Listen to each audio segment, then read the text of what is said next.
সংসারে আমার কোনো দাম নাই গো। কাম করলো দুষ, যে কাজটাই করি এই কাজটার ভিতরেই দুষ ধরে। কি গো, তোমার কি তো হয়েছে? এই সংসারে আমার করতে আর ভালো লাগে না গো। কবে জানি এই সংসার থেকে মুক্তি পাবো।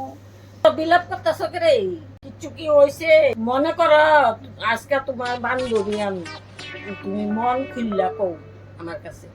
তাহলে শুন বান্ধবী, জানোস নি আমার শাশুড়ি লো যে দরজার লো সারাটা দিন আমারে কাম করার, আর যে কামটা করি এই কামটার ভিতরে খুব ধরে। শুধু সারা দিন cat cat cat cat cat cat করে, আর মাথার আমার গরম করে না। কিতা কইতাম লো দুঃখের কথা, জানোস নি বান্ধবী, যদি বেড়ার লগে কোনখানে ঘুরতাম যাই, বেডির মাথা ঠাড়া হইরা জায়গা। মানে আমি বলে বেড়ার লগে বাইরে বলে বেড়ার বলে টাকা খরচা করা মুই এমন বেডি। ও মানে কিছু দেখতে পারে না, আমি যদি একটা বালা কাপড়ও পরি কিন্তু ও দেখতে পারে না এমন। এত সুন্দর সুন্দর কাপড় পরা লাগতো না, আমরা আগে তেনা তুনা পইরা থাকতাম। থামো, আমার আর বান্ধবী বাবন লাগতো না। মনে নেই এত বিষ, আজকে আমি বুঝলাম।